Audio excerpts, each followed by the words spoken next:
आणि केंद्र सरकारनं पुरवलेल्या झेड+ सुरक्षेवर शरद पवार यांनी शंका व्यक्त केली आहे। ही सुरक्षा नसून माझ्या हालचालींची माहिती घेण्याचा प्रयत्न असल्याचं पवारांनी म्हटलंय। पण शरद पवार यांच्या सुरक्षेबाबत राजकीय वर्तुळामध्ये नेमकी काय चर्चा सुरू आहे बघूया। विधानसभा निवडणुकीसाठी स्वतः शरद पवार मैदानात उतरलेत। निवडणुकीच्या तयारीसाठी शरद पवार अख्खा महाराष्ट्र पिंजून काढतात। पण आरक्षणाच्या मुद्द्यावरून ठिकठिकाणी शरद पवारांचा ताफा अडवला जातोय। म्हणूनच शरद पवारांना झेड+ सुरक्षा पुरवल्याचं भाजपकडून सांगितलं जातंय। दरम्यान भाजपच्या याच हेतूवर शरद पवारांनी शंका व्यक्त केली आहे। सुरक्षेच्या आडून हालचालींवर नजर ठेवण्याचा प्रयत्न असल्याचा संशय पवारांनी व्यक्त केला। मला काही माहिती नाही।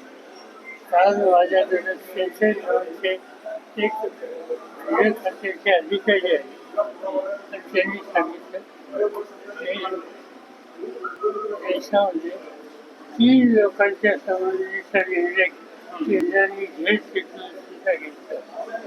त्याच्यात पुण्या जर 3 म्हणजे 82 कोण त्याचे नाव सांगितलं भागवत हे आरएसएसचे प्रमुख आहेत, त्याचं एक नाव सांगितलं आणि देशाचे गृहमंत्री आणि भागवत त्यांचं तिसरं नाव वाढलं। हे कशासाठी हे मला माहिती आहे। झेड+ सुरक्षा ही भारतातली सर्वोच्च सुरक्षा समजली जाते। झेड+ सुरक्षेमध्ये एकूण 55 कर्मचारी असतात। या श्रेणीमध्ये एक बुलेट प्रूफ गाडी आणि 2 एस्कॉर्ट वाहनांचा समावेश असतो। या सुरक्षा कव्हरमध्ये सीआरपीएफचे 10 जवान, एनएसजी कमांडो आणि पोलीस कर्मचाऱ्यांचा समावेश असतो। झेड+ सुरक्षेमधल्या कमांडोनी मार्शल आर्टचं प्रशिक्षण घेतलेलं असतं। तसंच या जवानांकडे आधुनिक हत्यारं असतात। पंतप्रधान आणि मुख्यमंत्र्यांसह व्हीव्हीआयपी व्यक्तींना ही सुरक्षा दिली जाते।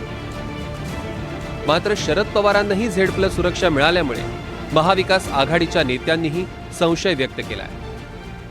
महाराष्ट्रात पण आणि महाराष्ट्राच्या बाहेर सुद्धा जेव्हा अशा पद्धतीने काही सिक्युरिटी दिली जाते व कोण कोणाला भेटतंय, कसं भेटतंय, कुठे जातात याबद्दलची माहिती ही केंद्राला पुरवली जाऊ शकते, नाहीतर राज्याला पुरवली जाऊ शकते।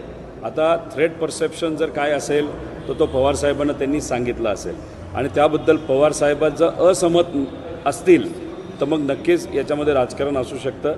आणि जर थ्रेट परसेप्शन खरं असेल तर मग पवारसाहेब त्या बाबतीत जो योग्य निर्णय घेतील। पण काल पवारसाहेबांनी जर याचं वक्तव्य केलं असेल तर मग नक्कीच पवारसाहेबांचं म्हणणं हे योग्यच असेल असं वाटतं। याचा अर्थ महाराष्ट्रातल्या पोलिसांवर गृहमंत्र्याचा विश्वास नाही।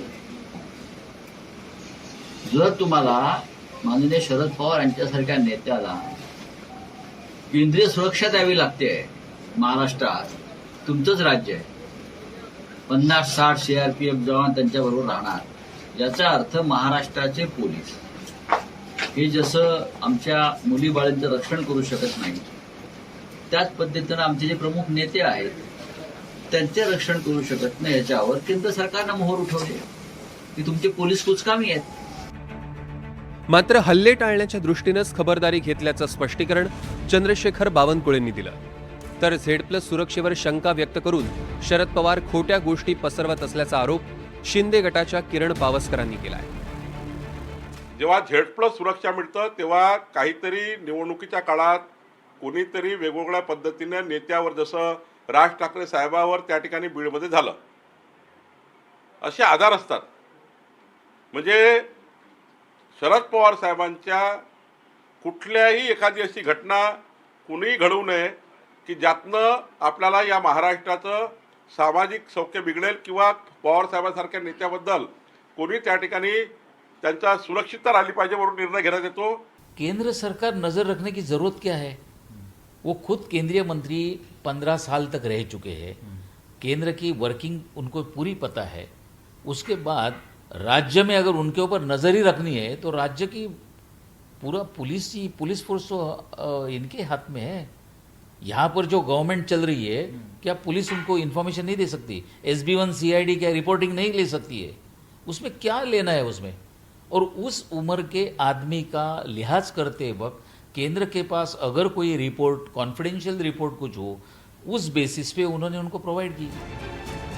आतापर्यंत शरद पवारांना महाराष्ट्र सरकारची झेड सुरक्षा पुरवण्यात आली होती.